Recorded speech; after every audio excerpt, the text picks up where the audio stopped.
Oke. Nah, recording sudah saya mulai ya. Saya mau mulai dengan melanjutkan materi kemarin ya. Sorry. Ya. Yaitu tentang bifurkasi. Cuman sebelum ke contoh ini, apakah ada pertanyaan?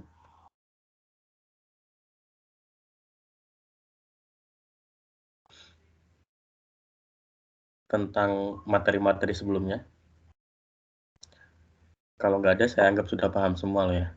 Nanti saya tagih waktu UTS, UAS nilainya harus bagus.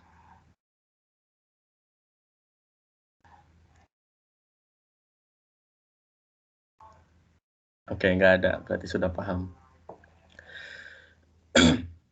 Oke, nah di contoh ini ya, kita mau memperlihatkan salah satu manfaat atau benefit dari penggunaan analisis bifurkasi ya.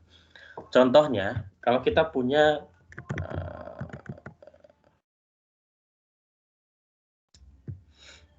saya nggak pakai baju rapi, nggak apa-apa ya. Contohnya ketika kita misalkan di belakang kita tinggal di sebuah area gitu ya, yang berdekatan dengan danau. Nah, di danau itu ada ikan. Ada ikan yang jumlahnya mungkin tidak sedikit gitu ya. Di antara ikan-ikan yang ada di danau itu, ada ikan-ikan yang biasa kita makan misalkan. Ya. Contohnya, ambil contoh misalkan ikan gurame atau ikan mujair, ikan apapun ya, yang biasa kita makan gitu ya, ada di danau itu. Nah, kalau kita membicarakan sebuah danau, berarti resource-nya itu kan terbatas ya. Luas danaunya terbatas, kemudian makanan untuk ikannya juga terbatas, dan lain sebagainya. Betul nggak? Betul, Pak. Nah, karena resource-nya terbatas, maka kita bisa menggunakan model populasi ini, ya, logistik, ya, model populasi logistik seperti ini, yang kita bisa gunakan untuk menganalisis pertumbuhan dari populasi ikan yang ada di danau tersebut.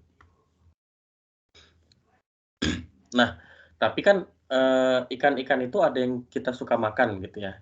Otomatis ada kegiatan memancing atau apa namanya, menjala ikan. Jadi ada kegiatan penangkapan ikan. Nah, kegiatan memancing atau menjala ikan atau penangkapan ikan ini ya, misalkan setiap harinya atau setiap minggunya atau setiap bulannya itu ikan yang ditangkap ya atau dipancing itu jumlahnya konstan gitu ya. Misalkan setiap harinya ada sekitar 1.000 ekor ikan yang ditangkap, atau setiap minggunya ada sekitar 10.000 ekor ikan yang ditangkap dan seterusnya gitu ya. Jadi misalkan dalam setiap kurun waktu tertentu itu ada banyak ikan yang ditangkap dan jumlahnya selalu sama, anggapannya seperti itu gitu ya.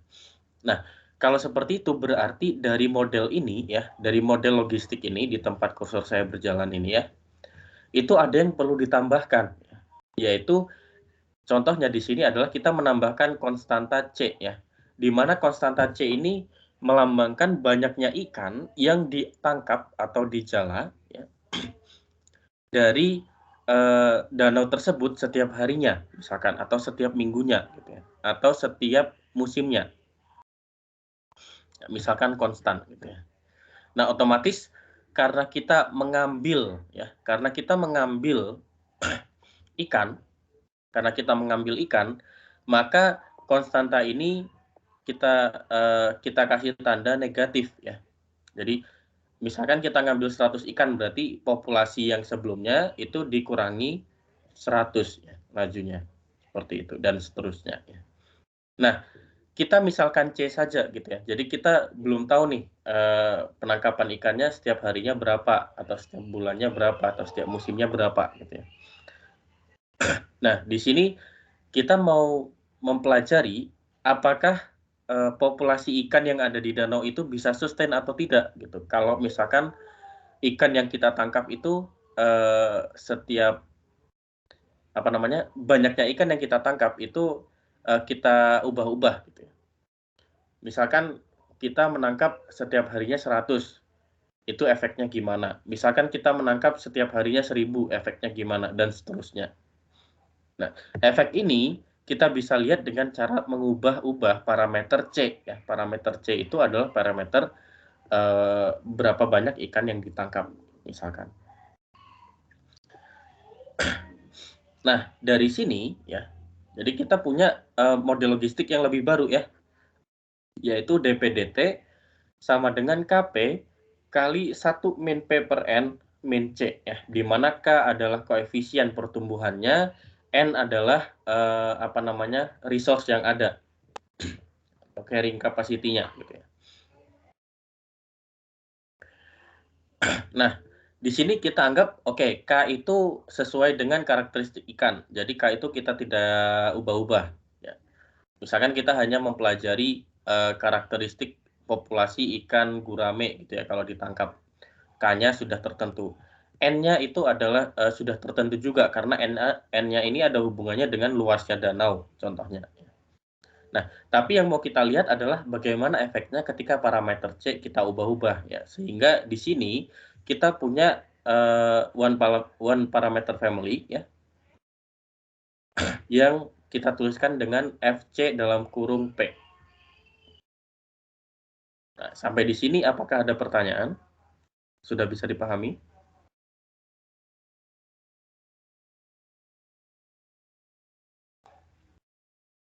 Ada pertanyaan?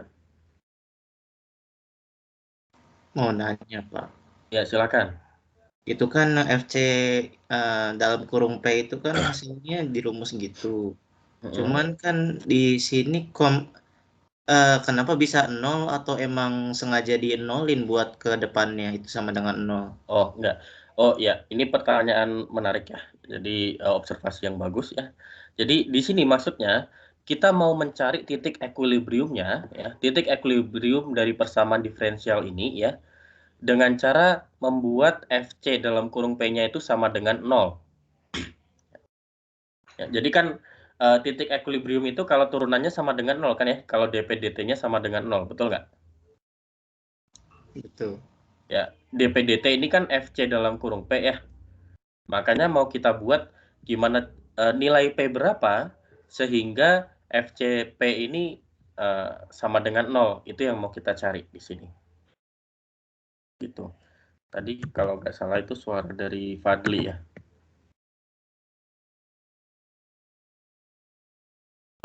Bisa dipahami? Bisa, Pak, bisa. Nah, oke. Kemudian di sini berarti kita bisa hitung nih. Oke, kalau misalkan kita buat FCP-nya sama dengan 0 ya. Maka kita punya persamaan yaitu KP kali dalam kurung 1 min P per N min C sama dengan 0. Atau bisa juga kita tuliskan sebagai ini ya. Min KP kuadrat plus KNP min CN sama dengan 0. Bisa kita tuliskan seperti ini juga ya. Sehingga dari persamaan ini ya, ini kan persamaan kuadratik terhadap variabel P ya. Sehingga kita tahu nilai P berapa saja ya yang membuat persamaan ini sama dengan 0. Ternyata kita pakai rumus ABC ya, kalau kalian masih ingat ya. P-nya yang membuat dia sama dengan 0 adalah persamaan ini ya. P sama dengan N per 2 plus minus akar N kuadrat per 4 min CN per K.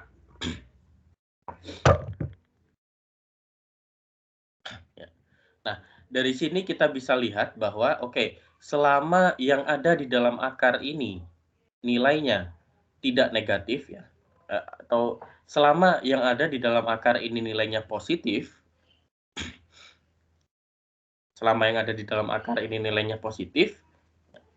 maka persamaan diferensial ini akan mempunyai dua titik equilibrium ya. Bisa dilihat atau tidak nih di sini.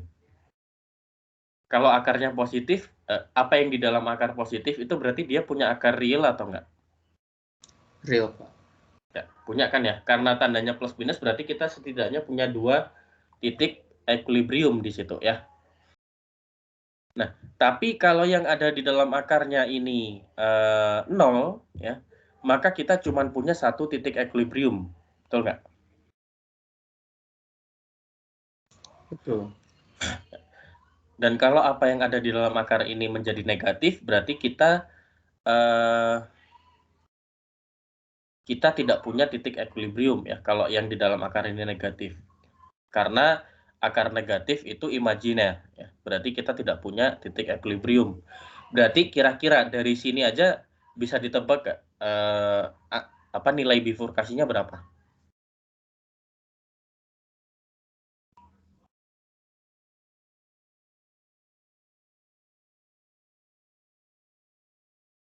Nilai bifurkasinya adalah ketika yang ada di dalam akar ini sama dengan 0 kan ya. Sehingga dari sini ya kita bisa kategorisasi nih.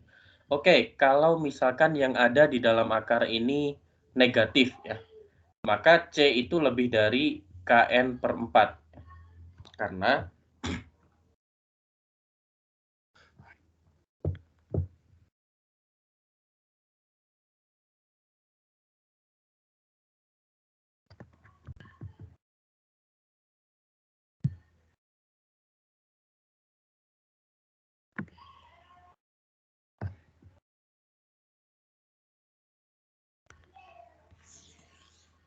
oke.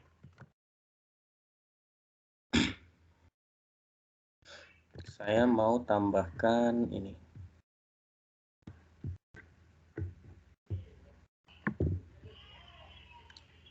Oke ya. Jadi yang kita bahas tadi adalah perbedaannya tinggal kita cek apakah yang di dalam akar ini positif atau negatif atau gimana gitu kan ya. Nah, di sini kita tahu bahwa dia tidak punya akar kalau yang ada di dalam dia tidak punya apa namanya? Equilibrium kalau apa yang ada di dalam akar ini negatif. Berarti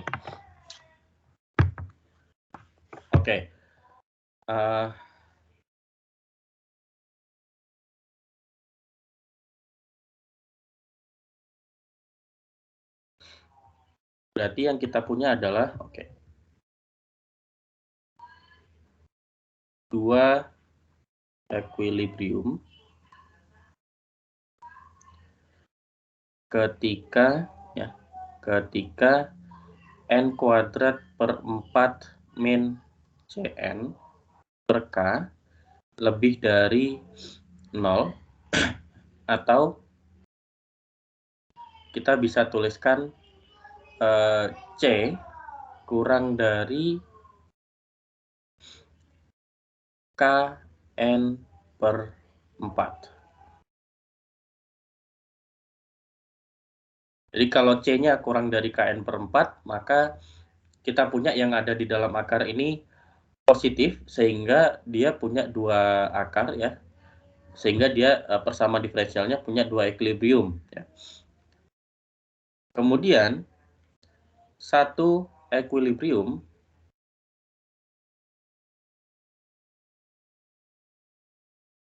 ketika n kuadrat per 4 min Cn per K sama dengan 0 ya. Yaitu C sama dengan Kn per 4.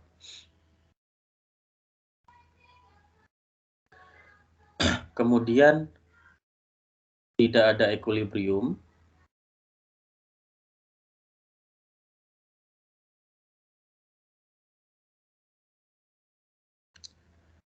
ketika n kuadrat per 4 min Cn per K kurang dari 0 ya, atau kita punya C lebih dari Kn per 4. Oke ya. Kira-kira artinya apa ketika seperti ini gitu ya? Oke, kalau dia tidak ada equilibrium ya. Ternyata ya kalau C-nya lebih dari Kn per 4, Misalkan kita pilih C sama dengan KN per 4 plus 1 gitu, dan seterusnya gitu ya. Ternyata nilai dari turunannya itu selalu negatif. Kalau C-nya lebih dari KN per 4, nilai dari turunannya ini ya, KP kali 1 min PN, 1 min P per N, min C, ya, ini adalah selalu negatif. Sehingga dari situ kita bisa simpulkan bahwa turunannya selalu negatif. Berarti kita mulai dari populasi berapapun, ya, berapapun, populasinya itu akan menuju negatif tak hingga semakin lama ya. Jadi kalau misalkan yang kita ikan yang kita tangkap itu semakin banyak, semakin lama berarti populasinya akan menuju negatif tak hingga. Otomatis tidak ada kan ya populasi negatif tak hingga itu kan ya. Berarti di sini kita anggap sebagai apa ya, populasinya itu ya sudah misalkan populasi ikan gurame di danau kita itu sudah musnah gitu, sudah punah, sudah nggak ada ikan gurame lagi. Jadi kita nggak bisa makan gurame lagi gitu ya. Dan kalau misalkan P-nya positif gitu ya, kalau C-nya lebih kurang dari KN per 4, jadi kalau yang kita tangkap itu kurang dari nilai tertentu, maka populasinya akan sustain. Artinya apa? Populasinya itu akan menuju nilai tertentu gitu ya, dan seterusnya. Dari sini kita lihat bahwa dari bifurkasi itu kita bisa mempelajari sustainability. Jadi apakah contohnya kalau di contoh ini, apakah populasi ikan yang ada di danau kita itu bisa sustain atau enggak gitu.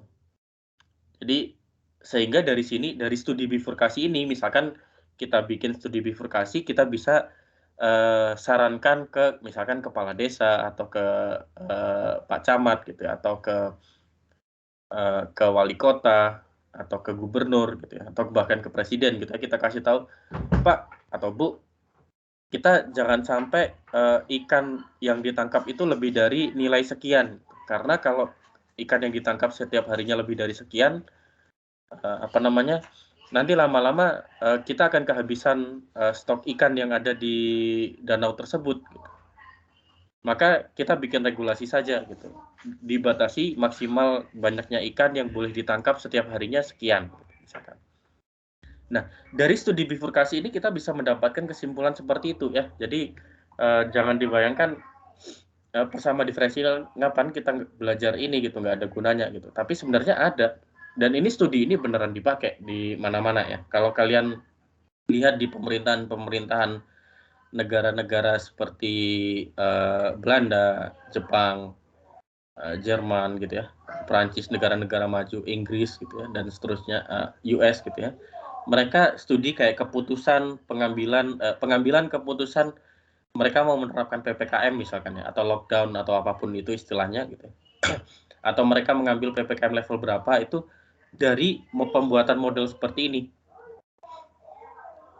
Jadi beruntunglah kalian kalau kalian bisa setidaknya mengerti apa sebenarnya maksud dari ini gitu. Tidak harus kalian bisa membuat modelnya, yang penting kalian mengerti mengapa perlu kita buat seperti ini gitu ya. Contohnya ini tadi ya. Jadi kalau dari persamaan diferensial ini ya, nilai bifurkasinya adalah C sama dengan KN per 4. Kemudian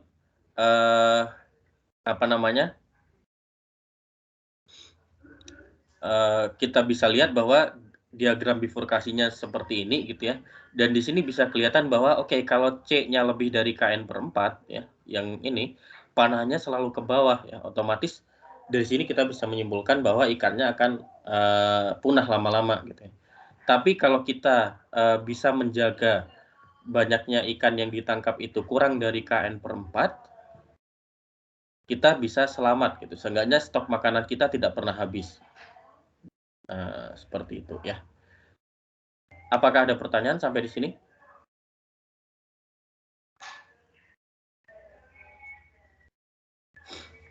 Mau nanya, Pak? Boleh, silakan. Yang sebelumnya itu saya belum ngerti gitu kenapa bisa jadi persamaan kuadrat dari yang awalnya dari KP1 min ini jadi persamaan kuadrat di situ, Pak.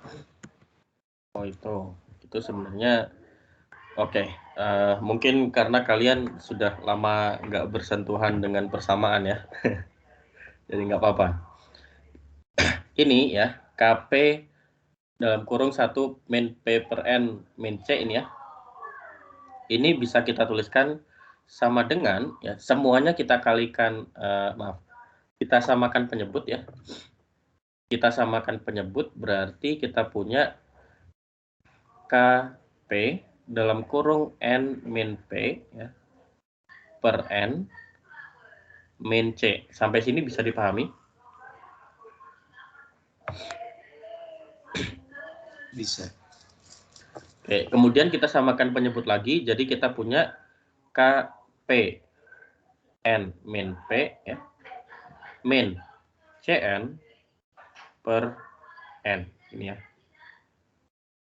Sehingga kita bisa tuliskan lagi sebagai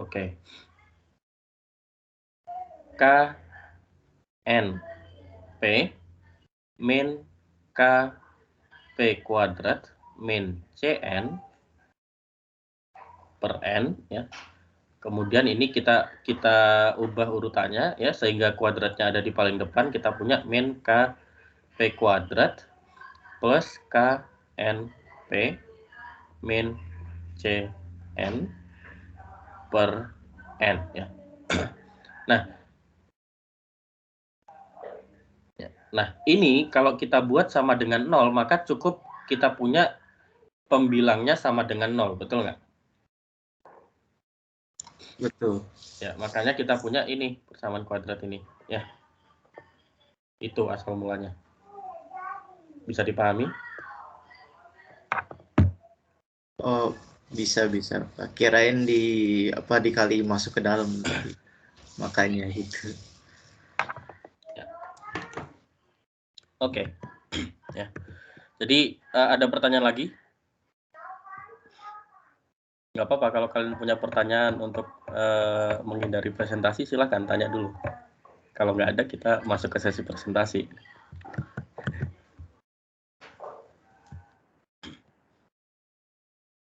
Oke ya, bisa dipahami ya.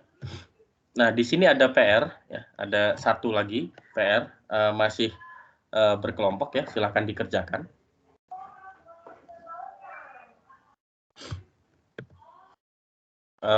Kemudian, ya, sudah ya. Nah, kalau gitu sekarang kita masuk ke sesi presentasi. Ya. Semua kelompok sudah siap kan ya? Kelompok presentasi PBE. Pak, untuk presentasi saya nggak dikasih akses nih, Ariana. Ya, gimana? Untuk presentasi setiap kelompoknya berapa menit, Pak? Akses ke mana, Pak? Mungkin bisa bisa itu sama isinya dengan yang di general, Pak. Bisa dilihat di chat di general juga. Oh, kamu nggak mau melihatkan ke saya nih, Ariana. Wah. Saya mengirim file Excel tapi tidak nyangka tidak bisa dibuka. Oke. Oke ya, kita punya 24 kelompok ya. Saya mau buat random ya. Untuk pertanyaannya Arsyad tadi nanti dulu ya.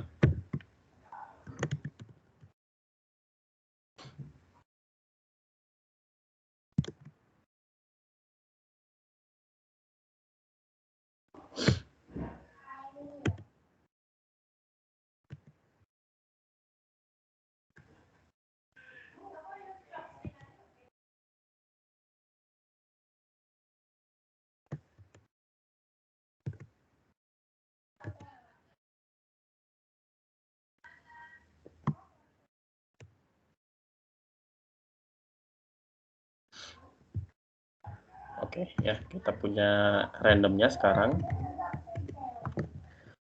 Kemudian ini saya kasih filter. Bisa nggak sih kasih filter? Create filter. Filter for Nih. Kemudian saya mau urutkan berdasarkan random number-nya ya. Ternyata kelompok 1 adalah presentator pertama ya. Kelompok 1 ini NIM 19025, 19031, 19050. Ini siapa ya? Kok gini? Kebalik. Sebentar.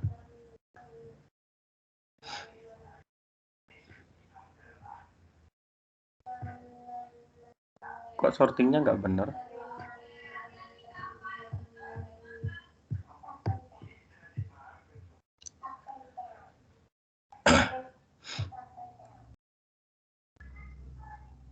Coba filter by values, Pak. Di situ ada, Pak.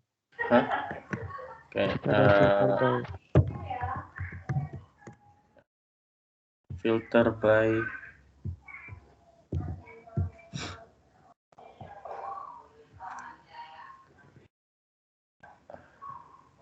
none. Oke, di filter ulang ya.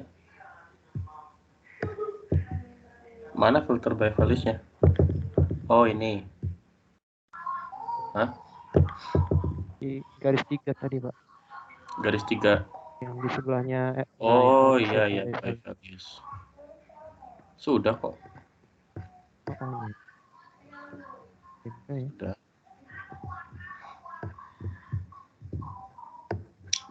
Kita cari ini deh, yang nomornya terkecil ya. Yang terkecil itu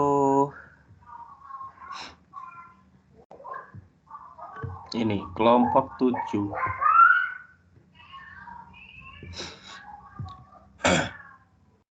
Oh, jangan deh, saya random ulang aja. Round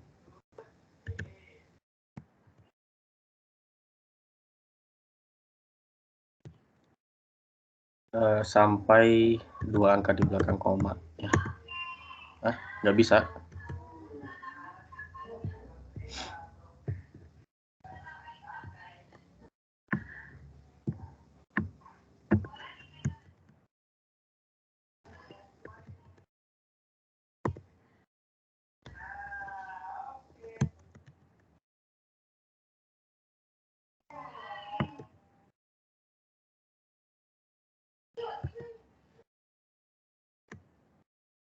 Ya.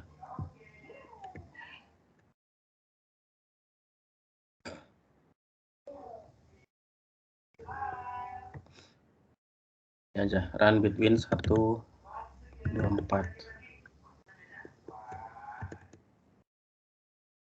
Biar nggak ini.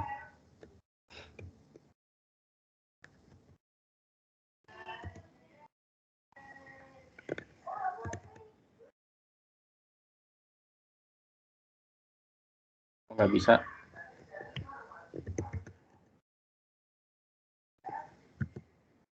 Kalau pakai titik koma bisa nggak? Oh iya.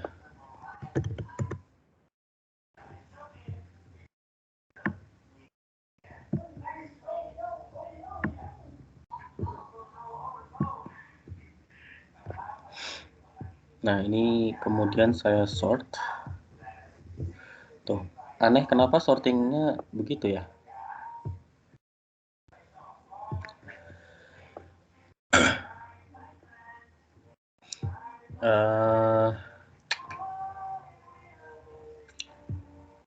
Buka di Excel aja deh.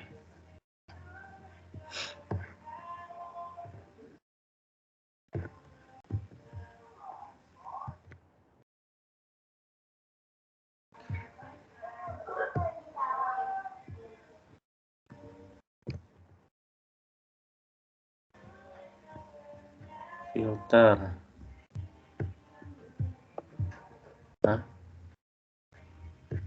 Data. Filter. Nah, ini harusnya bener nih. Semua tuh. Kok gini? Ada masalah apa?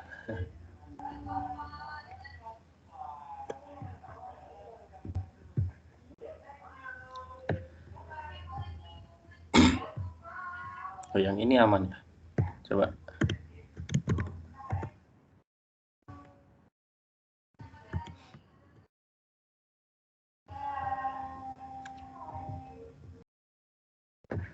Kemudian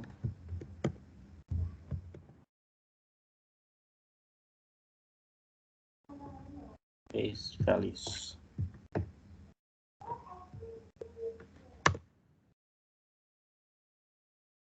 Nah, ini coba ya. Nah, kelompok 7 duluan ya. Kelompok 7 ini NIM 18013, 18055, 18022. Ini siapa aja ya? Yang ngaku. Oh, Zafran mau duluan? Nggak apa-apa. Nggak apa-apa. Zafran kelompok berapa? Saya yang kedua Pak dari spreadsheet Bapak. Kelompok 10. Iya. Oke, ya. Kelompok 7 mau tukeran dengan kelompok 10?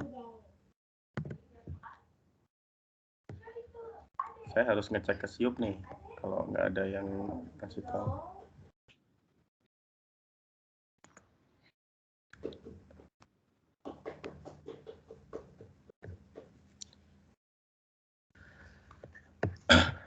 Perkuliahan. PBE ya, peserta.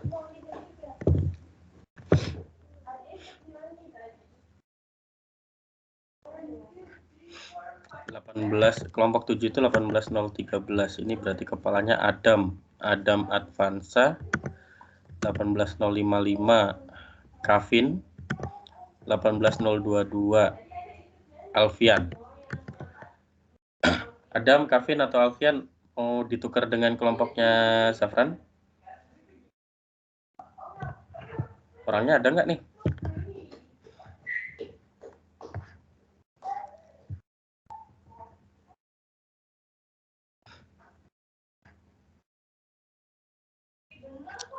Coba,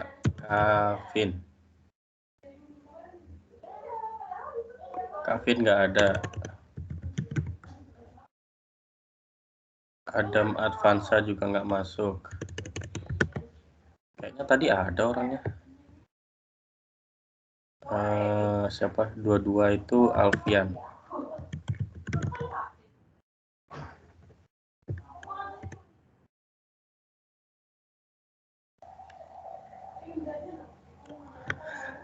Oke, kalau gitu kita mulai dengan kelompoknya Zafran ya. Zafran, silakan ya, silakan dimulai saja. Waktu dan layar saya persilahkan ya. Jadi selamat buat kelompoknya Zafran, nanti di setelah UTS tidak presentasi harusnya. Yeay. Ya, gantian. Oke, siap. Mau izin share screen ya, Pak? Ya, silakan. Ini ada, ini kayaknya kelompoknya ekspektasi saya tinggi nih, boleh nggak? Waduh. Yang itu Pak, saya jadi grogi Pak. Oke, Wah, ini topiknya menarik. Oke, mau nanya dulu, Pak. Ini layarnya kelihatan kan? kelihatan. Yang lainnya Ya, kelihatan. suara saya jelas. Oke. Oke, silakan dimulai ya. Oke, bismillahirrahmanirrahim. Assalamualaikum warahmatullahi wabarakatuh. Selamat pagi, Pak Zaki dan teman-teman semua. Kami Kalian dari... on cam dong biar teman-temannya ngelihat. Oh, sebelumnya maaf Pak, kamera saya lagi rusak, jadi nggak bisa on cam, nggak apa-apa Pak. Ya, Mahran sama Zafran on cam ya.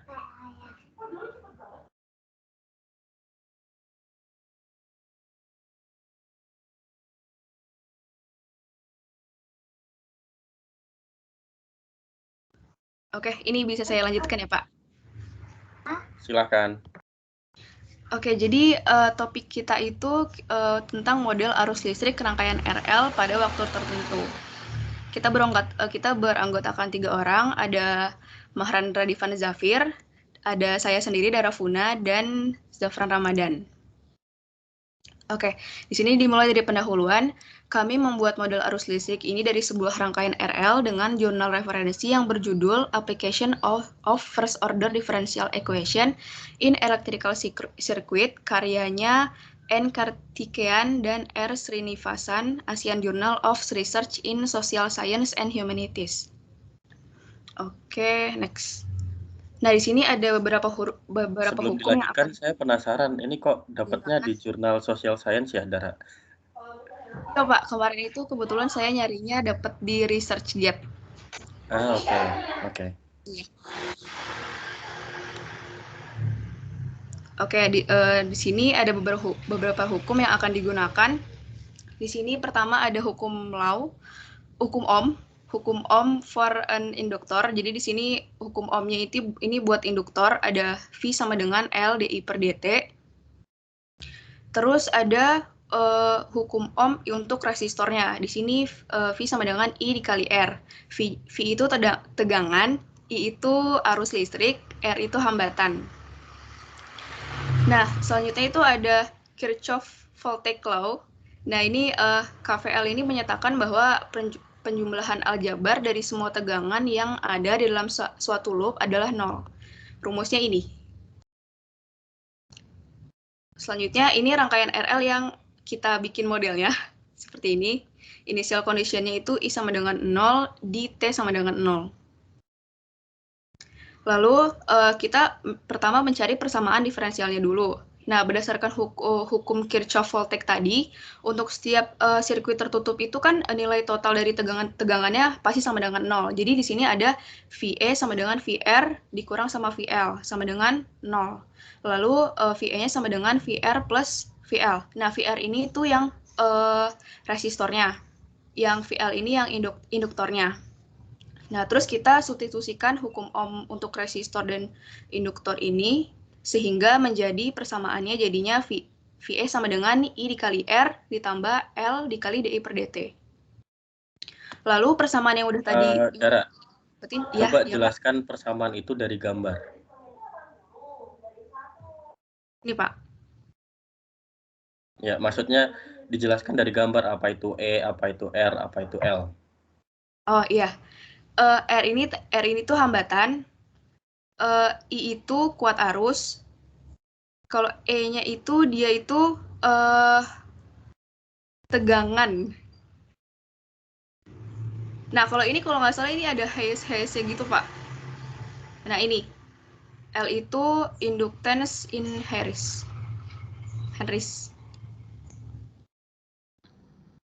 Oke, untuk teman-teman yang lain mungkin ada yang mau jelasin Zafran sama Mahran, karena ini boleh coba balik ke yang tadi deh.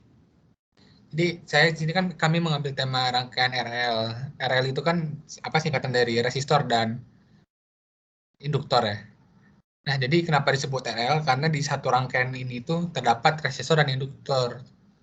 Nah, jadi di E itu sebenarnya itu kan apa sumber tegangan yang bisa dari baterai atau apapun itu kan. Sumber tegangan menghasilkan sumber tegangan. Jadi E itu kita mendapatkan nilai positif tegangannya.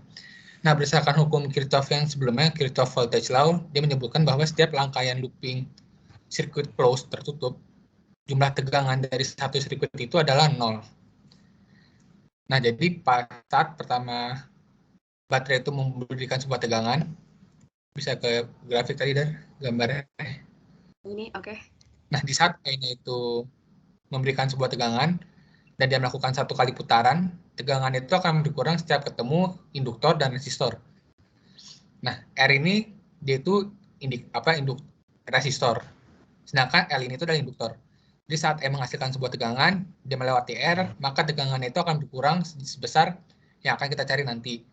Nah, berikutnya tegangannya bertemu dengan induktor, tegangannya juga akan berkurang kembali, sehingga sampai dia ketemu E lagi, tegangannya bersifat 0. Nah, jadi fungsi dari sirkuit RL ini kita ingin mencari berapa kuat arus saat satu looping itu nilainya di waktu tertentu.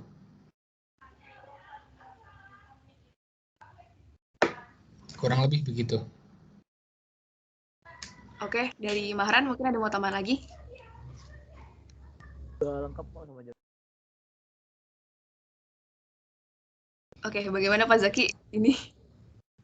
Teruskan aja.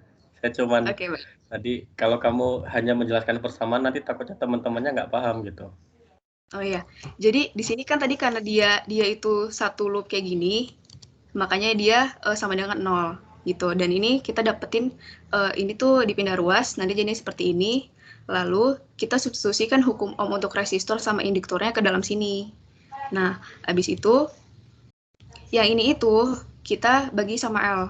Nah, setelah dibagi dengan L, sehingga didapatkan persamaan diferensial sebagai berikut.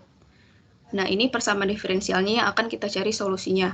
Ada VE per L sama dengan I dikali R per L tambah DI per DT. Nah, di sini di saat initial value-nya itu I sama dengan 0, T juga sama dengan 0. Nah, terus untuk slide ini silakan Mahran. Baik, suara saya kedengaran kan? Kedengaran. Terdengar. Nah, jadi untuk yang pertama itu ada solusi untuk metode first order ODE ya. Nah, bentuk persamaan umumnya itu adalah DUX per DX ditambah PX UX sama dengan 0. Nah, UX itu solusi untuk persamaan UX di persamaan 1 ialah K per Fx.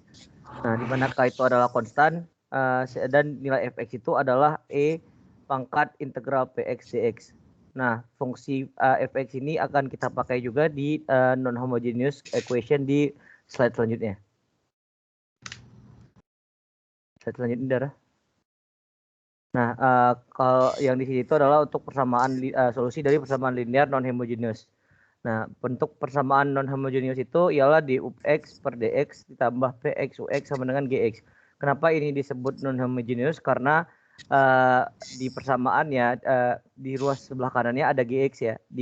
Kalau di homogeneous kita tuh menemukan 0 di ruas kanannya. Nah, jadi untuk persamaan ODE di persamaan 4 ini dia itu mirip tapi agak sedikit lebih kompleks daripada homogeneous equation, persamaan homogeneous, yaitu UX sama dengan 1 per Fx integral Fx Gx dx ditambah K per Fx. Yang dimana tuh ya, Fx-nya bisa kita dapatkan di persamaan ketiga tadi di slide sebelumnya, yaitu E pangkat integral Px dx. Silakan selanjutnya, Dar.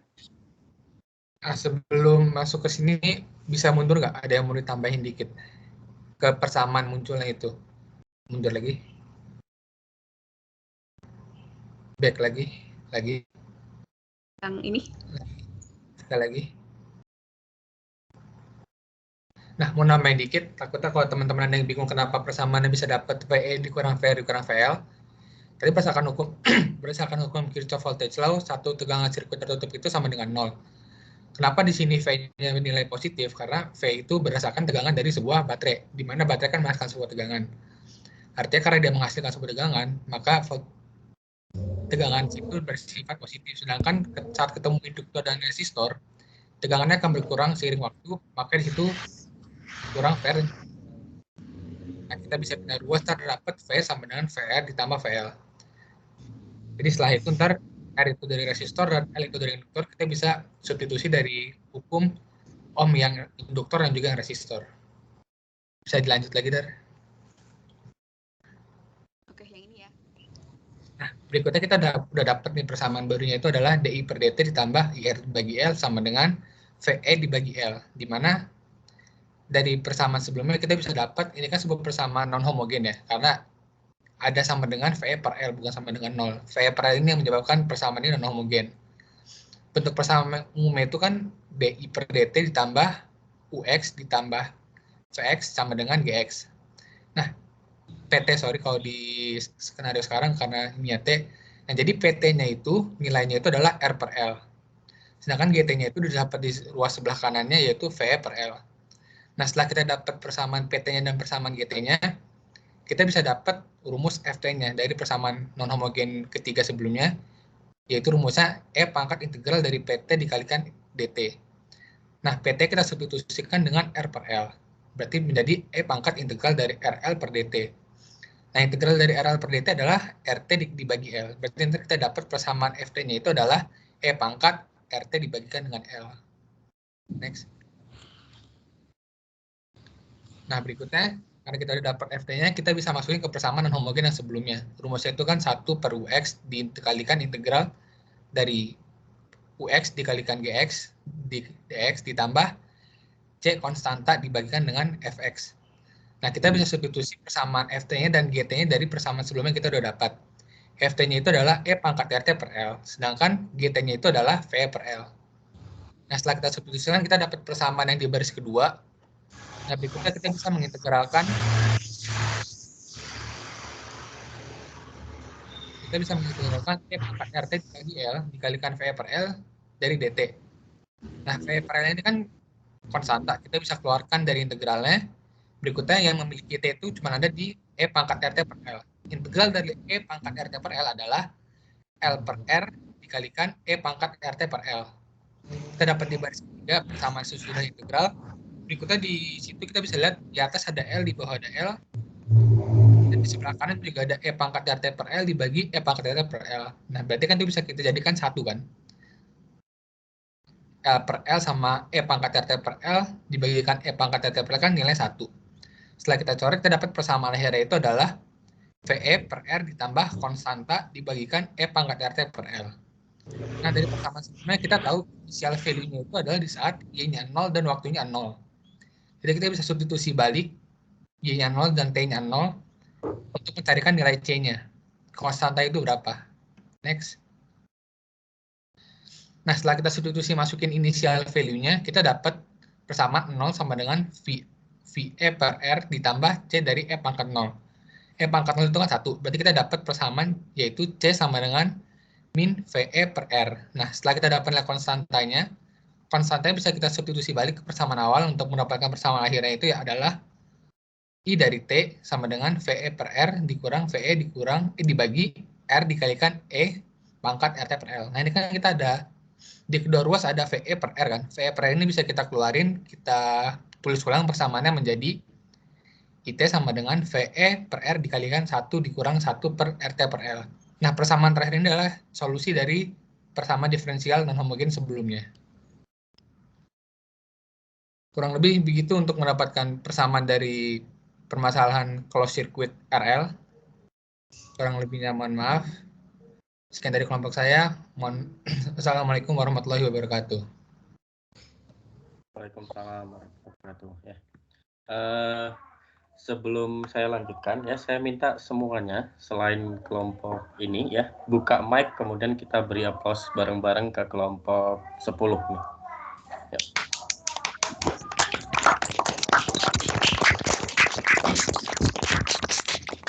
Ya, oke. Presentasinya kalau buat saya cukup jelas gitu ya. Maksudnya ini presentasi yang cukup baik untuk ukuran mahasiswa ilmu komputer. Karena kalau saya sih background saya matematik ya, jadi ngelihat ini sudah biasa gitu ya. Nah, saya mau membuka sesi pertanyaan nih, pasti ada yang bertanya-tanya. Apa sih maksud dari yang dikerjakan? Gitu. Silahkan bagi yang mau bertanya. Saya kasih kesempatan ke 2 atau 3 penanya saja. Silakan.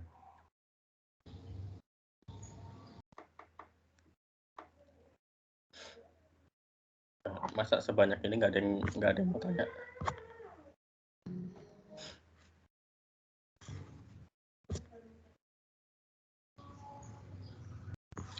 Arianda tadi kayaknya angkat tangan mau tanya nggak Arianda?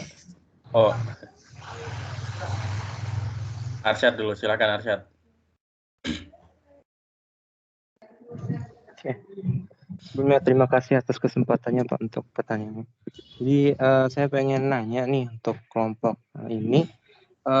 Tadi untuk metode yang digunakan dalam mencari persamaan diferensial tadi apa dan mengapa pakai metode itu untuk pencariannya? Mungkin itu aja. Terima kasih. Oke, mau dijawab dulu atau ngumpulin pertanyaan dulu nih kelompok 10? Boleh langsung dijawab dulu aja Pak. Ya, silakan. Oke. Izin menjawab ya Arsyad. Ini untuk solusi yang kita pakai, metodenya yang kita pakai untuk mencari solusi ini, kita pakai solusi analitik gitu. Untuk kenapa pakai solusi analitik, mungkin ada tambahan dari teman-teman lain, Zafran atau Mahran? Boleh. Jadi kayak tadi dari bilang kita pakai solusi analitik yang rumusnya itu di slide 9 dan 10. Kenapa kita pakai analitik? Sebenarnya ini kan kita persamaannya itu kan non homogen ya. Untuk persamaan non homogen itu sebenarnya banyak cara selain yang analitik kayak rumus ini. Ada bisa pakai rumus kayak range Kuta dan macam-macam. Kalau saya searching di Wikipedia ada banyak rumus, cuman kebanyakan yang saya temuin itu kalau pakai rumus lain itu biasanya untuk higher order kayak order kedua dan seterusnya. Kita coba pakai yang lebih sederhana, jadi saya di kelompok kami coba pakai pendekatan yang analitik aja. Mungkin ada tambahan lain? Iya, silakan Maran kalau ada tambahan lain. Sudah cukup jelas dari Japran sepertinya. Oke, baik. Seperti itu ya, Arsyad. Arsyad, Oke deh, gimana, ya, sudah puas? ya, terima kasih banyak atas jawabannya. Oke, saya kasih jatah 2 penanya lagi nih. Barangkali dari kelompok berapa nih? Kelompok 18 habis ini kan. Kelompok 18 kalau mau siap-siap lebih lama, kalian harus bertanya dulu. Nggak ada? Oke, kalau gitu pertanyaannya dari saya. Waduh. Enggak. Gini, pertanyaannya gini. Ketika kita membuat model, itu kan di awal presentasi, di awal-awal kelas PBE ini kan penjelasannya adalah ketika kita membuat model, kita bikin model itu tujuannya untuk merepresentasikan kondisi aslinya, betul nggak? Kira-kira representasi fisis dari model ini apa?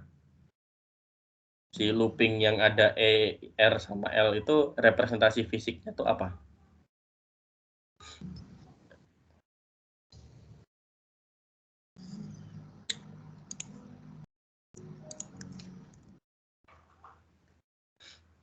Sebentar, Pak.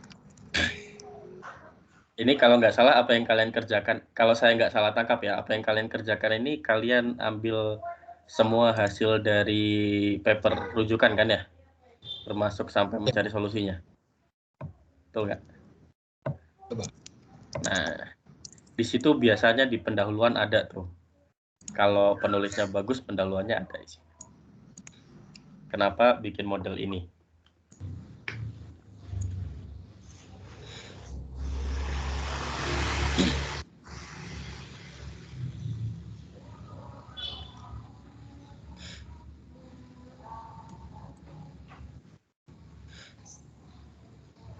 Oke, coba kalian kembali ke slide yang ada gambarnya.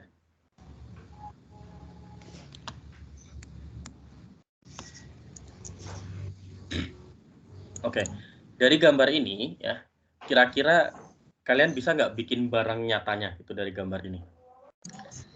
Ilustrasikan aja apa gitu. Kalau menurut saya sih sebenarnya aplikasi nyatanya kalau cuma sekedar RL itu mungkin nggak ada, Pak. Karena kan di rangkaian listrik itu kan sebenarnya ada 3 komponen utama ya. Ada resistor, inductor, sama kapasitor kan. Ya, RLC kan. Sedangkan di Tergantung. Oh iya. Ya nggak apa-apa. Terus kan? Jadi di papernya kalau nggak salah di awalnya nggak disebutkan aplikasi contoh di dunia apa yang bisa kita bikin. Jadi sejauh pengalaman saya sih kalau bikin komponen bukan harus 3-nya ya, Pak. Ada resistor, inductor, sama kapasitor.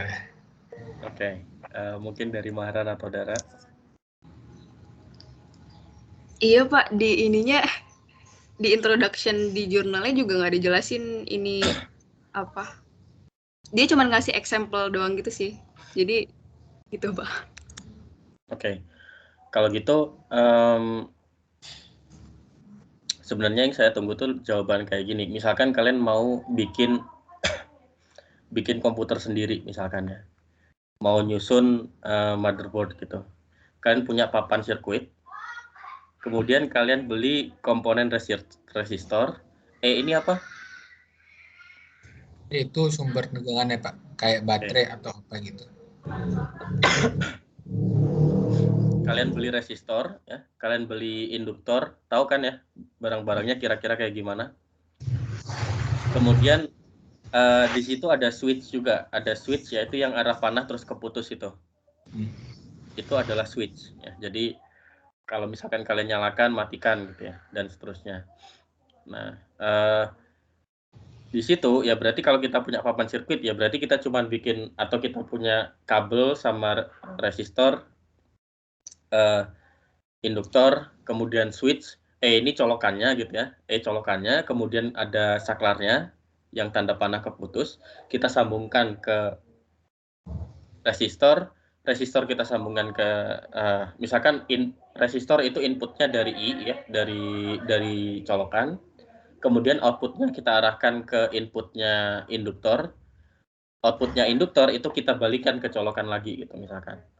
Nah, itu interpretasi fisiknya kira-kira seperti itu. Nah, dari sini kita bikin model kan ya. Kita bikin model, kita punya persamaan-persamaan yang sudah dijabarkan tadi. Nah, coba kira-kira ke bawah. Paling bawah, slide paling akhir kalau nggak salah. Nah, dari sini kan kalian sudah punya solusi nih, apa namanya, fungsi dari arus listriknya setiap waktunya itu adalah yang itu ya, yang agak sulit untuk dilihat ya, VE per R min Pak. Nah, dari sini kira-kira kalian bisa nggak bikin interpretasi, oh kalau saya pengen, kalau VE itu kan dari sumber ya, sumber yang misalkan kita nggak bisa otak-atik gitu, misalkan bilangannya konstan. Kalau misalkan saya pengen bikin supaya arus yang mengalir di sirkuit itu lebih besar. Maka apa yang harus kita ubah dari R dan L? Entah R-nya naik atau turun, L-nya naik atau turun, supaya arusnya naik. Kira-kira apa yang harus dilakukan?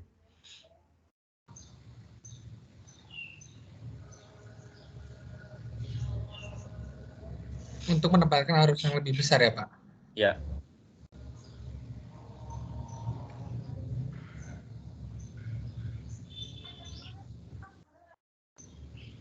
Kalau dari resistornya, kita bisa memperkecil nilai resistornya supaya ntar pembagi dari VE-nya itu kan makin kecil.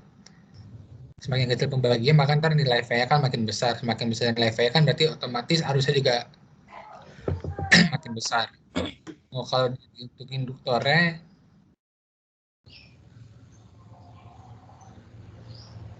Ya sudah, nggak apa-apa, itu jawabannya sudah cukup ya. Oke, gitu ya. Yang lainnya sudah mengerti maksudnya. Jadi sekarang kalian tahu ya, kalau misalkan punya sirkuit gitu yang sederhana kayak gini, rangkaian listrik sederhana kayak gini, kalau ingin memperbesar arusnya, misalkan rangkaian ini dipakai buat bikin motor listrik gitu. Kalau pengen arusnya ditinggikan supaya kita bisa, apa namanya, tarikan motornya bisa lebih kenceng gitu, tinggal kita turunkan resistornya dan seterusnya gitu kan ya. Iya betul Pak. Iya betul, iya betul. Oke. Saya cukup puas dengan presentasi kelompok 10. Nah, pertanyaan selanjutnya dari saya ini terakhir ya. Kira-kira, karena ini berhubungan dengan tugas nanti yang pasca UTS ya. Walaupun kalian nggak perlu presentasi lagi, tapi tetap perlu diupdate gitu. Nah, tugas ini berhubungan dengan nanti tugas pasca UTS. Kalian melanjutkan model yang ini gitu ya. Nah, kira-kira dari model yang ini, apa yang kalian bisa tambahkan gitu ya? Nilai tambah apa supaya kita bisa mendapatkan hasil yang berbeda dari paper yang kalian baca sekarang? Tambahin kapasitor, Pak. Nambahin kapasitor. Berarti siap ya nambahin kapasitor, gimana modelnya buat nanti setelah UTS ya? Oke? Iya nanti akan dicoba Pak, insya Allah. Ini rekamannya ada loh ya? Tenang Pak, sudah itu Pak. Ya sudah, kalau gitu ditunggu hasilnya gimana. Kalau misalkan kalian tidak bisa mencari solusi analitik seperti ini, silahkan pakai solusi numerik saja ya. Oke? Oke Pak. Oke, terima kasih buat kelompok 10 ya. Itu tadi presentasinya, silahkan diakhiri. Oke, terima kasih buat Pak Zaki dan teman-teman semua. Sekian presentasi dari kelompok kami. Kurang lebihnya mohon maaf. Wassalamualaikum warahmatullahi wabarakatuh. Waalaikumsalam warahmatullahi wabarakatuh. Oke, selanjutnya kelompok 18. Kelompok 18 ini NIM 19018, 19026, dan 19053. Angela Trinata Saragih. 026 ini siapa? Bukan. Sebentar. 19 berapa? 19018. Oke, 19018 itu Nadia Ramadhani. 026 Aulia Firial Syarifah. Dan 53 berarti Naufal Lutfi Malik. Sudah siap? Sudah Pak. Ketawa dulu. Ya silakan. Untuk kelompok 18 waktu dan layar saya persilakan ya.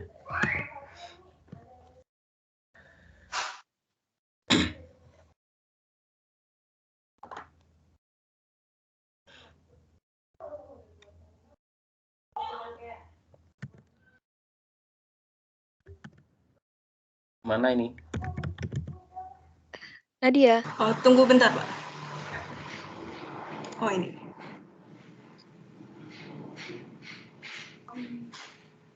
Si Naufal nggak masuk. Lagi berhalangan, Bapak.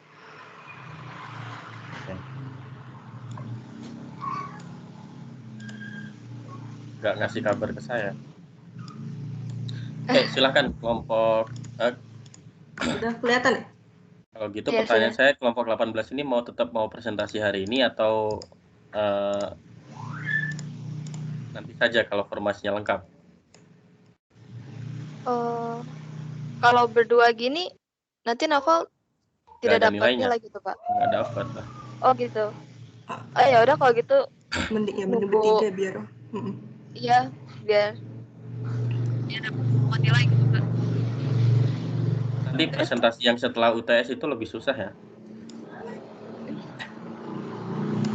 Ya dapat daripada satu orang nggak ada nilai, kayaknya kasihan juga sih, Pak. Lihat nih. Iya.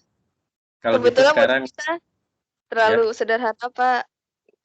Jauh banget dari yang kelompok Zafran tadi, jadi minder. Tapi yang perlu kalian lakukan ini ya, menambahkan sesuatu yang unik dari ini ya, buat tugas setelah UTS. Tapi laporannya tetap sebelum UTS ada ya, progresi. Oke, kalau gitu sekarang ke kelompok 24 nih, NIM 18020, 18042 dan 18056. 18020 itu Duha Rohim, 42 itu Deo Andra Gunawan, dan 056 itu Arbian Fatir. Ada semua? Ada semua nih. Silakan kelompok 24.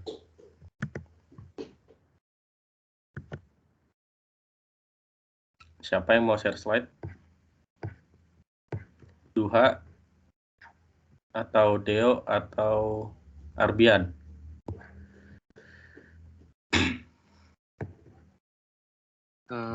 Sebelumnya permisi Pak. Kelompok kami belum siap sepertinya Pak buat presentasi yang sekarang. Apa? Karena belum terlalu ngebahas yang materi yang mau dipresentasiin Pak, masih belum cukup. Nah, ini yakin bisa ngumpulin tugasnya sebelum UTS? Insya Allah Pak, soalnya udah ada bahannya, udah ada, cuman belum matang pembahasannya Pak. Oke, kalau gitu nanti saya nagihnya setelah UTS ya.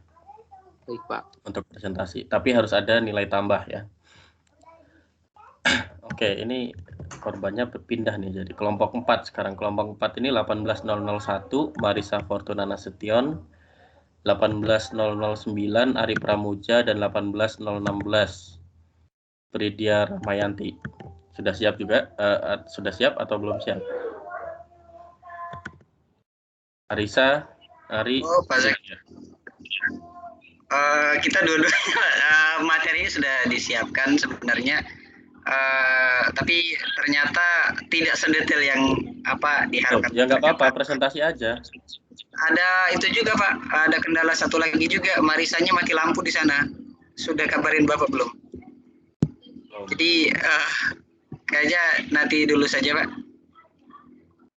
Saat ini kita sudah menyiapkan dalam bentuk model Python sih Pak, untuk yang sudah kita siapkan, tapi untuk bareng-bareng aja Pak. Kenapa yang angkatan 18 mengundurkan diri semua? Oke, kelompok 21, 19034, 19036, 19062.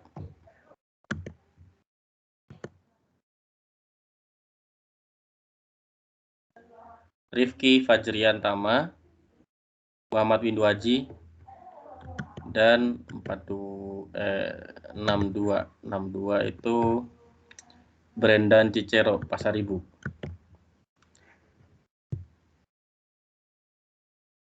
Izin ke toilet. Iya. Mana nih? Rifki.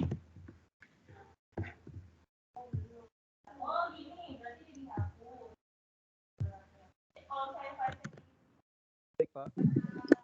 Ya, Pak. Sebentar, Ya, Pak. langsung share screen aja ya. Ya. Hasilnya seberapa pun nggak apa-apa, yang penting presentasi. Ya, baik, Pak.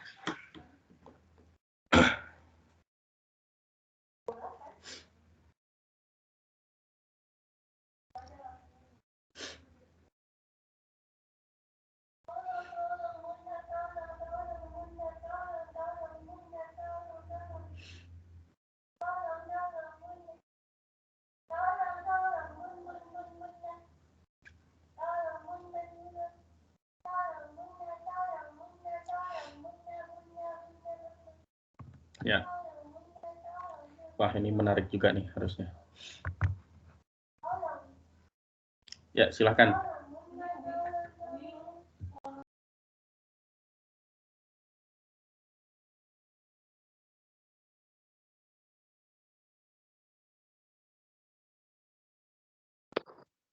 Assalamualaikum warahmatullahi wabarakatuh. Apakah slide sudah terlihat? Waalaikumsalam warahmatullahi wabarakatuh. Sudah. Ya, kami dari kelompok buku 1 ingin mempresentasikan tentang permodelan dan simulasi steam drum boiler sederhana.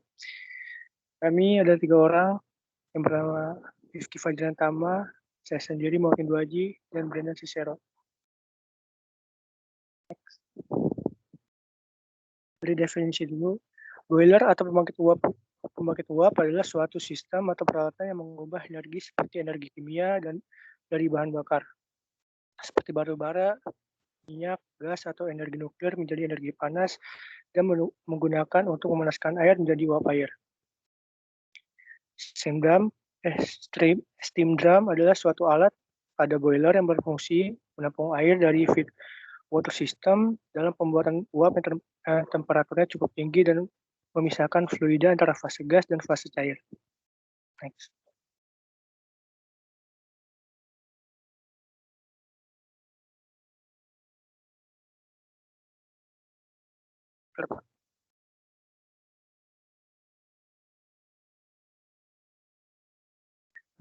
Variabel yang dianalisis dalam steam drum boiler adalah ketinggian air dan temperatur uap. Pengukuran ketinggian air dan temperatur uap pada steam drum adalah hal yang sangat penting untuk safety dan efisiensi operasional dari boiler. Di kanan ini ada model sistem drum pada boiler, di mana diperlihatkan produksi uap menggunakan unit drum boiler. Air umpan disalurkan oleh pompa feed water ke dalam steam drum. Karena gravitasi, air mengalir turun melalui drawn cum riser. Lingkaran tertutup menghasilkan uap jenuh yang mengalir di sepanjang tabung riser sebelum dikumpulkan dan dimasukkan kembali ke dalam drum. Uap jenuh itu mengalir melalui permukaan air sampai keluar setelah mencapai outlet steam drum untuk selanjutnya disalurkan ke turbin uap. Next.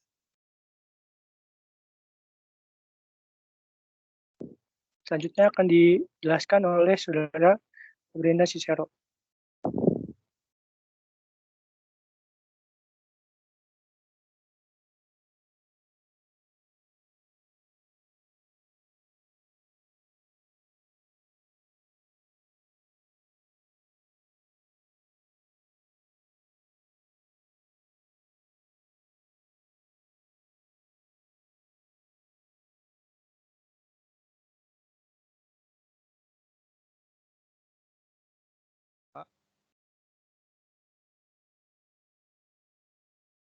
Ya, tidak terdengar suaranya.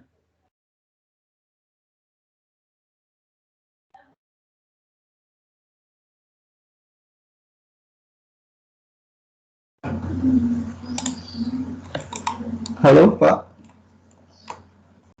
Ya, sudah. Oke.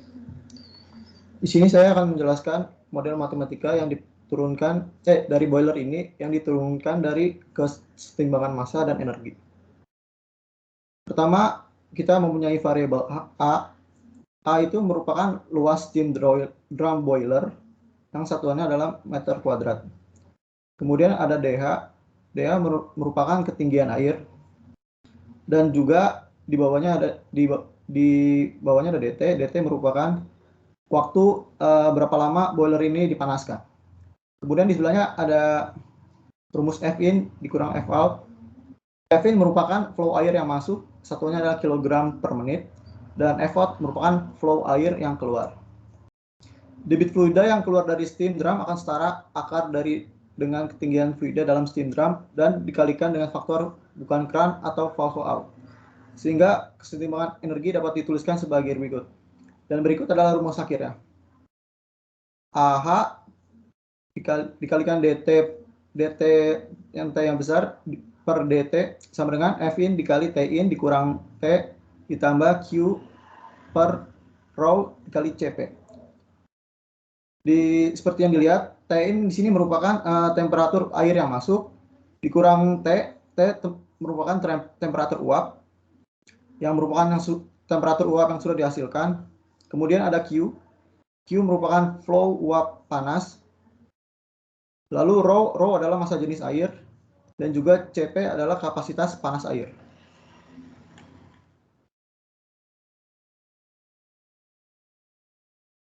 Simulasi ini dilakukan dengan nilai nominal pembangkit listrik tenaga termal 200 MW. Dan ini merupakan gambar model steam drum dengan 2 input dan 2 output. 2 inputnya yaitu adalah flow air dan juga kalor, yang menghasilkan outputnya adalah ketinggian air dan juga suhu yang dihasilkan dari steam drum tersebut. Selanjutnya, next slide akan dijelaskan oleh Rifki Tama. Kemudian masuk ke uji sistem. Di sini kami menggunakan 2 uji sistem, yaitu pada level air dan pada uap. Yang pertama, uji respon pada level air dengan memasukkan beberapa fungsi untuk F-in sebesar 1.200 kg per menit pada menit ke-10 dan Q sebesar 200 kJ per menit. Maka respon model output boiler kenaikan menunjukkan level air dalam sistem drum naik dari 0 meter ke 1,7 meter dan mencapai kondisi steady state pada menit ke-30. Bisa dilihat pada grafik B. Dia mengalami steady state pada menit ke-30. Sedangkan suhu uap steam merupakan hasil output dari masukan temperatur air yang masuk atau T-in sebesar 673 dan setelah mendapatkan kalor dari sebesar Q heater gas, maka suhu uap akan dapat dihitung. Dan di sini kita menggunakan rumus yang telah dijelaskan oleh Brendan tadi pada slide keempat yang kanan ini. AH dt per dt sama dengan F-in dikali T-in kurang T plus Q per rho CP. Next. Lagi. Jadi bisa disimpulkan bahwa model steam drum sederhana ini diturunkan dari persamaan neraca massa dan energi. Hasil simulasi di atas dapat memberikan respon yang baik sehingga dapat digunakan pada penerapan algoritma kendali. Mungkin itu saja presentasi dari kelompok kami. Ada saran atau pertanyaan? Silakan. Oke. Terima kasih buat kelompok berapa tadi? 21 ya. Iya, Pak. Terima kasih buat presentasinya. Sama seperti kelompok sebelumnya yang presentasi, saya minta semuanya buka mic, kita beri aplaus bareng-bareng ya.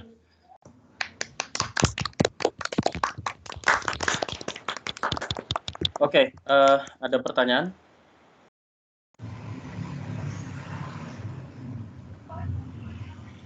Apakah ada yang ingin bertanya?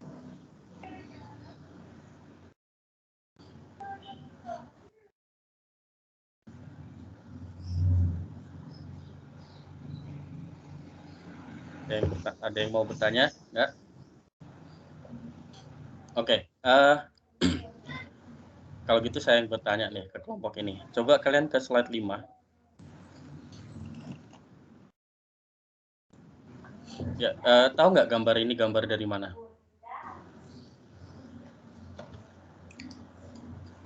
Ini merupakan model yang dipakai dari ini, Pak. Di algoritma, maksudnya saya pakai aplikasi MATLAB Simulink, kalau saya tidak salah. Ya.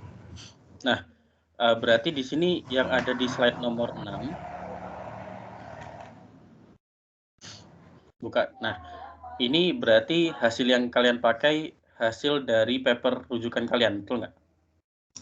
Iya, Pak, betul.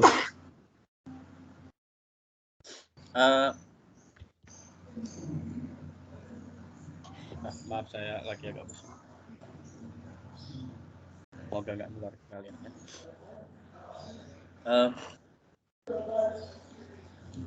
bisa nggak kalian bikin simulasi ini? Ya. Jadi untuk kelompok ini supaya dapat nilai yang bagus, paling nggak kalian bisa bikin simulasi ini, ya, bikin grafik yang sama, tapi dengan kode kalian sendiri, bisa nggak?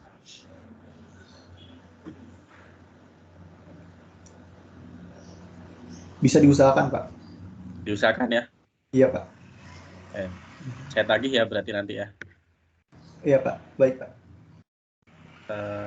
Brendan. Oke. Terima kasih buat kelompok 21 ya. Kalau gitu itu saja. Ya. Cuman nanti di laporan ya. Saya ingin kalian menekankan makna fisik dari model ini ya. Jadi kalau kurva grafiknya seperti ini artinya apa gitu dan lain sebagainya, itu tolong diperjelas gitu ya.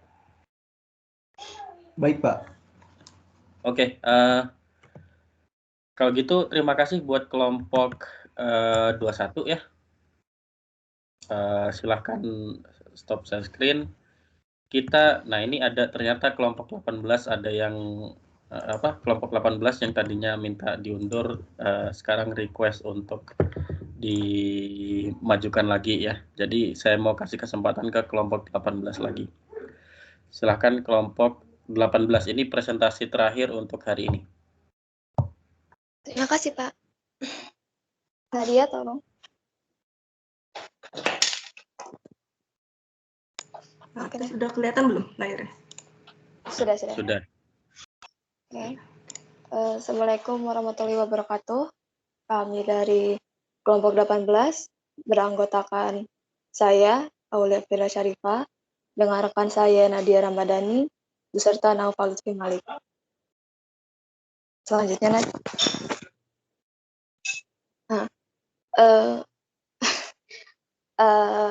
kita akan membuat model dengan asumsi untuk mencari total maksimum penggunaan energi liter air di sebuah rumah proporsional dengan banyaknya orang yang mandi dan durasi masing-masing orang saat mandi. Selanjutnya, dari asumsi tersebut, kita bisa mengembangkan banyak kondisi. Pertama, semakin lama satu orang mandi, maka semakin banyak liter air yang dihabiskan. Untuk kondisi yang lainnya seperti jika semakin banyak orang di sebuah rumah, seperti rumah nomor 2, seharusnya semakin banyak liter air juga yang dihabiskan. Jika satu rumah hanya dihuni, jika satu rumah hanya dihuni satu orang, seperti rumah nomor 1, maka seharusnya liter air yang dihabiskan tidak sebanyak yang dihabiskan oleh rumah yang berpenghuni lebih dari satu orang, seperti rumah nomor 2. Belum ya, sebentar. Nah, jika durasi masing-masing orang untuk mandi itu sebentar, seharusnya liter air yang dihabiskan juga tidak banyak. Dan yang terakhir, yang penting itu, untuk satu orang, dia bisa mandi lebih dari 1 kali. Selanjutnya, Nat.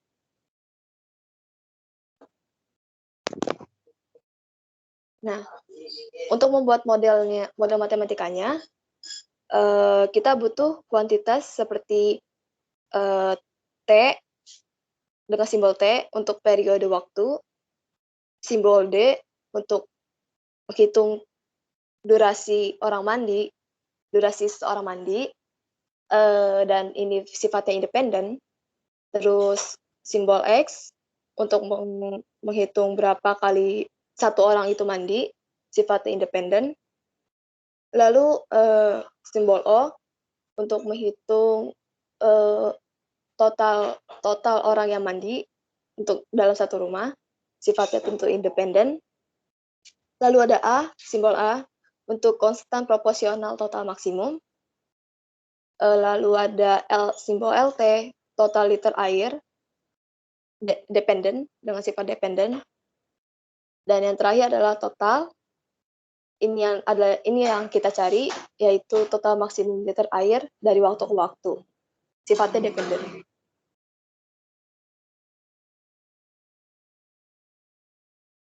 Nah, kita mulai bahas modelnya.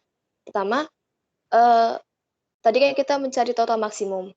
Total maksimum ini didapatkan dari total orang mandi, berapa kali dia mandi, durasi dia mandi, dan itu tuh terhadap turunan waktunya. Jadi menghitung turunannya terhadap waktu. Nah, untuk mencari total air mandi ini dihasilkan dari perkalian antara durasi orang mandi, berapa orang, dan berapa kali dia mandi. Atau kita jadikan rumus sebagai LT. LT itu tadi total liter air sama dengan D durasi dikali X. X itu berapa kali banyak mandi, berapa kali dia mandi, dan O untuk banyaknya orang. Misalnya gini, 10 untuk 10 menit, satu kali mandi itu 10 menit. Nah, tapi dalam sehari orang tersebut mandinya 2 kali. Berarti kan 2 kali dikali 10 menit itu 20 menit totalnya. Nah, dalam satu rumah itu terdiri dari 2 orang. Masing-masing orang ini durasinya 20 menit. Jadi totalnya ada 40 menit. Jika setiap 5 menit itu 1 liter air habis untuk mandi, maka 40 menit itu dibagi 5 menit sama dengan menghabiskan 8 liter air untuk 1 hari. Itu contoh output dari rumus LT. Nah, ini yang pentingnya kita ada mencari total maksimumnya. Total maksimum didapatkan dari total liter air mandi tadi yang LT itu diturunkan terhadap waktu. Atau kita tuh mencari nilai optimumnya. Maka untuk mencari nilai optimum itu turunan LT terhadap waktu atau DLT per DT. Nah, kembali lagi ke asumsi tadi, yaitu Nadia bisa balik ke slide selanjutnya. Asumsinya kan total maksimum penggunaan liter air di sebuah rumah proporsional dengan banyak orang yang mandi dan durasi masing-masing orang saat mandi. Balik lagi Nat ke slide 4. Nah, karena proporsional itu kan artinya dikali ya. Tadi itu konstan proporsional itu dengan simbol A. Berarti banyak orang yang mandi dan durasi masing-masing orang mandi itu dihitung dari LT.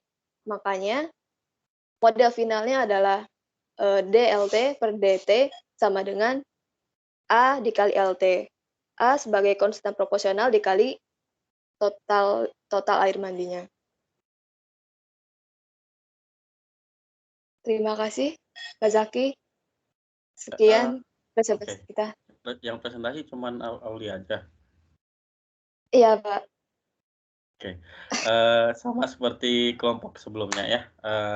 Saya minta yang lain di kelas buka mikrofon untuk beri aplaus bareng-bareng ya.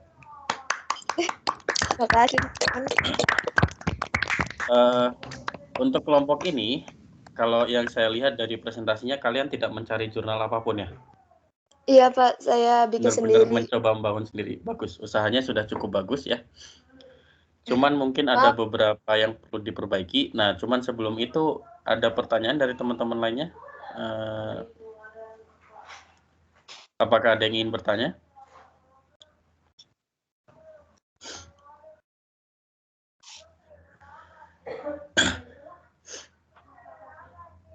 Nggak ada. Oke. Kalau gitu dari saya ya. Jadi di sini kan kalau nggak salah saya salah tangkap, kalian ingin menghitung kira-kira air yang digunakan ya itu seberapa banyak untuk mandi gitu ya? Iya Pak, betul. Di dalam satu rumah gitu kan? Nah, iya. Berarti kira-kira ada nggak yang asumsi yang kurang di sini? Ketika kita mandi pakai shower misalkan, itu ada apa yang kira-kira berubah setiap waktunya?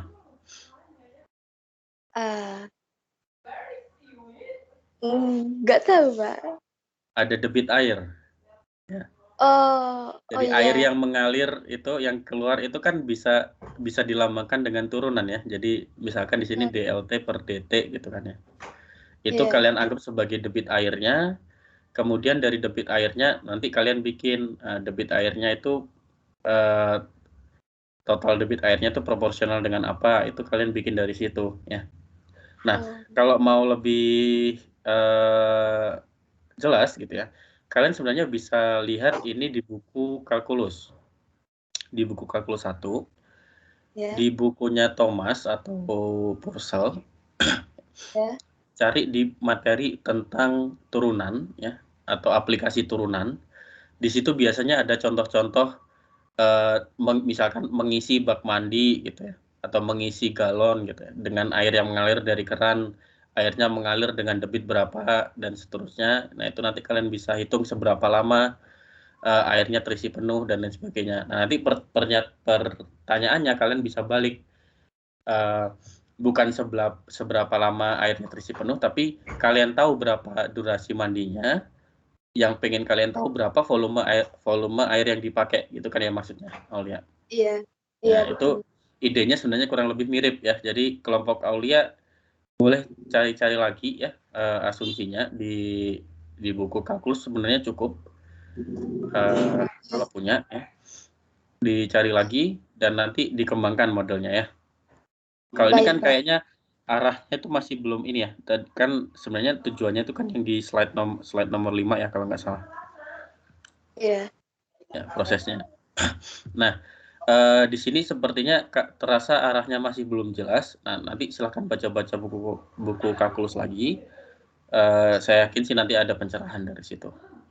Terutama bagian ini, bagian tentang turunan, ya, tentang turunan atau diferensial, dan kalau ada di situ tentang persamaan diferensial. Ya. Baik, Oke, terima kasih kelompok 18 ya. Ya. Maaf ya Pak, belum dapat solusinya. Nggak masalah kan, ini presentasi saya tidak mengharuskan ada solusi. Yang penting presentasi kan. Iya Pak, lihat yang tadi itu pada keren-keren jadi minder tadi sempet. Oh, jangan gitu, kalian harus pede gitu. Nah, tidak ada sesuatu yang sia-sia ya. Iya Pak, makasih banyak Pak Zaki. Oke, nah kita waktunya masih ada 3 menit saja sebenarnya ya. Jadi cuman ada 3 menit. Ini mau diakhiri saja atau mau ditambah satu presentasi lagi? Mungkin untuk ininya diakhiri saja Pak. Soalnya kami untuk CS19 udah ada kelas untuk jam 1. Oke, ya kalau gitu kuliah pengganti hari ini saya akhiri ya sampai di sini. Untuk sesi presentasi kita lanjutkan setelah UTS ya, dengan harapan hasilnya sudah lebih diupdate lagi. Jadi kalau yang tadi kayak kelompok yang pertama dan kedua presentasi tadi, kelompok berapa? 10 dan 21 itu kan ngambil dari jurnal. Nah, di situ nanti kalian cari sesuatu yang bisa kalian perbaiki atau kalian improve untuk tugas kalian setelah UTS ya. Dan jangan kalian boleh tanya ke saya, boleh tanya ke teman-temannya yang kalian anggap paling bisa buat menjawab pertanyaan kalian gitu ya, terserah. Tapi yang penting bertanya kalau nggak ngerti, jangan sampai kalian nggak tanya ya. Kalau nggak ngerti terus nggak tanya, ya resiko ditanggung sendiri gitu ya. Sudah, itu saja. Terima kasih. Kuliahnya saya akhiri, sampai bertemu di hari Rabu ya. Assalamualaikum warahmatullahi wabarakatuh. Selamat siang. Waalaikumsalam. Waalaikumsalam warahmatullahi wabarakatuh. Terima kasih Pak.